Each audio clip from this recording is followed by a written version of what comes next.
नमस्कार प्यारे बच्चों, आपका स्वागत है इस YouTube चैनल पर।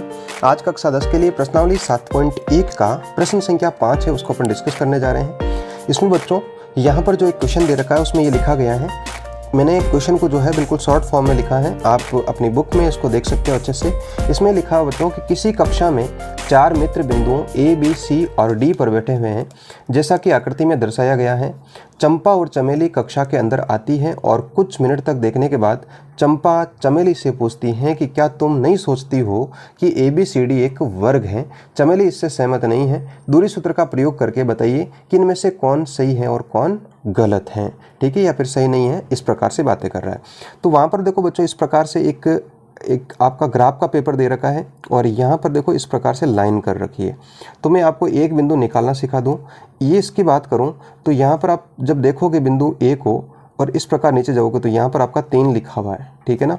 और यहाँ पर जब बात करो इधर तो यहाँ पर आपका 4 लिखा हुआ है। तो आपको प्रत्येक बिंदु इस प्रकार लिखना बच्चों कि पहला बिंदु x के ऊपर कितना है 3 है और y के ऊपर कितना है आपका 4। तो आपका बिंदु कितना हो जाएगा 3,4। इसी प्रकार से इस बिंदु के और इस बिंदु के निर्देशांक लिखने हैं। अब अपन को सिद्ध करना कि ये वर्ग है या नहीं है। बच्चों कोई भी आकृति वर्ग है या नहीं है तो वर्ग की परिभाषा के अनुसार यदि कोई चतुर्भुज जिसकी चारों भुजाएं बराबर हो, AB = BC = CD = DA, है ना, AB BC CD और DA चारों भुजाएं बराबर हो तथा उसके जो विकर्ण है बच्चों AC और BD ये भी आपस में क्या होने चाहिए, बराबर होने चाहिए। तो यदि इस चतुर्भुज की चारों भुजाएं बराबर आ जाए और इसके विकर्ण बराबर आ जाए तो अपन इसको क्या बोलेंगे, वर्ग बोलेंगे, अन्यथा ये वर्ग नहीं होगा। तो बात अपन सबसे पहले AB के बीच की दूरी निकाल लेते हैं। तो A बिंदु यहाँ पर है और B बिंदु आपका मैं यहाँ पर रख देता हूँ। तो A के निर्देशांक बच्चों यहाँ पर 3,4 है और B के निर्देशांक है 6,7 है।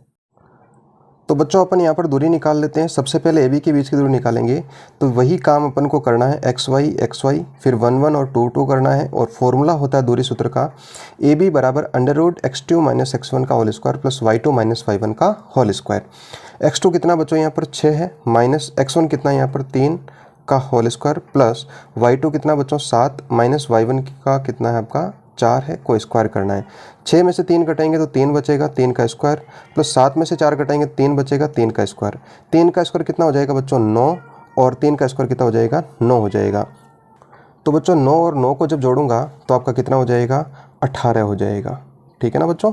इस प्रकार से AB की वैल्यू कितनी आ गई 18। इसको मैं थोड़ा सा और लिख सकता हूँ, 2 × 9 लिख सकता हूँ और 9 का वर्गमूल कितना हो जाएगा बच्चों 3√2। तो AB की वैल्यू अपने पास में कितनी आ गई 3√2। इसी प्रकार से बच्चों BC निकाल लेंगे। अब BC की जो वैल्यू है वो दे रखी है अपन को, यहाँ पर अपन निकाल सकते हैं। x2 कितनी है आपका, तो यहाँ पर x2 की वैल्यू कितनी है बच्चों 9 माइनस x1 की वैल्यू 6 का स्क्वायर है प्लस y2 कितना बच्चों 4 माइनस y1 की वैल्यू कितनी है 7 का स्क्वायर। 9 में से यदि 6 घटा देता हूँ तो बच्चों 3 बचेगा, 3 का स्क्वायर प्लस 4 में से यदि 7 घटा देते तो -3 का स्क्वायर बचेगा। 3 का स्क्वायर 9 प्लस 3 का स्क्वायर कितना हो जाएगा बच्चों 9 हो जाएगा। इस प्रकार से इसकी वैल्यू भी कितनी आ गई अपने पास में √18 हो गई। तो अपन इसको भी क्या रख देते हैं √18 रख देते हैं और ये भी आपकी कितनी आ गई √18, माने BC की जो वैल्यू है वो कितनी आ गई √18। इस प्रकार से, ठीक है ना बच्चों। अब अपन इसी प्रकार से CD जो है उसको निकाल लेते हैं। तो CD की जो अपन दूरी सूत्र का प्रयोग करते हुए निकालना पड़ेगा C। तो बिंदु x2 कितना आपका 6 माइनस x1 कितना बच्चों 9 का स्क्वायर प्लस y2 कितना बच्चों 1 माइनस y1 कितना है 4 का स्क्वायर। 6 में से 9 यदि घटाएंगे तो माइनस का 3 बचेगा स्क्वायर प्लस 1 में से 4 घटाएंगे तो -3 का स्क्वायर। 3 का स्क्वायर 9 हो जाएगा बच्चों, माइनस का स्क्वायर प्लस हो जाएगा। इसी प्रकार से ये भी 9, तो ये हो जाएगा बच्चों 18। इसका मतलब जो बिंदु जो आपकी दूरी CD है वो भी कितनी आ गई √18 आ गई, ठीक है ना बच्चों। इस प्रकार से अब अपन DA के बीच की दूरी निकालेंगे।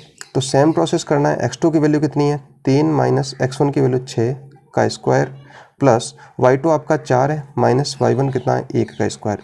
3 में से 6 घटाएंगे तो -3 का स्क्वायर प्लस 4 में से 1 घटाएंगे तो 3 का स्क्वायर, 3 का स्क्वायर 9 और इस 3 का स्क्वायर 9। तो इसका मतलब ये हो गया बच्चों कि इसकी वैल्यू भी कितनी आई 18 आ गई। तो बात करते हैं बच्चों चारों दूरियां जो है वो सब √18 आ रही है। तो अब उनको चेक करना पड़ेगा कि इसके जो विकर्ण हैं, मैं लिख देता हूँ यहाँ पर सारी दूरियां कितनी आ रही है, √18 आ रही है। अब अपन चेक करते हैं कि इसके यदि विकर्ण भी बराबर आ जाए तो अपन इसको क्या बोलेंगे, ये एक वर्ग है, अन्यथा ये वर्ग नहीं होगा। तो इसके विकर्ण निकालने के लिए मैंने यहाँ पर लिख दिया, एक तो AC और एक BD है। तो 9 में से इस प्रकार घटाएंगे, 9 - 3 का होल स्क्वायर प्लस y2 4 है, 4 - 4 का होल स्क्वायर। 9 में से बच्चों 3 घटाऊंगा तो 6 का स्क्वायर बचेगा, प्लस 4 में से 4 गया तो 0 बचेगा। 6 का स्क्वायर कितना होता है बच्चों, 36 होता है, प्लस 0। इसका मतलब AC की वैल्यू जो है √36 आ गई, या फिर मैं बोल सकता हूँ AC बराबर 6 हो गया। ठीक है ना बच्चों। इसी प्रकार से BD निकाल लेते हैं। तो यहाँ पर 6 - 6 का स्क्वायर प्लस 1 - 7 का स्क्वायर हो जाएगा। 6 - 6 0 का स्क्वायर प्लस 1 - 7 माने -6 का स्क्वायर हो जाएगा। 0 का स्क्वायर 0, 6 का स्क्वायर 36। तो ये हो जाएगा बच्चों, BD की वैल्यू हो जाएगी आपकी 6 हो जाएगी। तो बच्चों इस प्रकार से अपन बात कर सकते हैं। तो बच्चों इस प्रकार से अपन बात करेंगे कि इसकी जो सारी वैल्यू है, सारी भुजाएं AB बराबर BC बराबर CD बराबर DA, ये सारे के सारे √18 आया हैं, और AC और BD जो दोनों विकर्ण हैं वो आपके 6 आया है। ठीक है, इसका मतलब ये एक ABCD एक वर्ग है। ठीक है ना बच्चों। इस प्रकार से अपन को इसको सॉल्व करना है। तो आशा करता हूँ बच्चों ये क्वेश्चन जो है आपको बहुत अच्छे से समझ में आया होगा। फिर मिलते हैं एक नए वीडियो में, तब तक के लिए धन्यवाद। जय हिंद, जय भारत।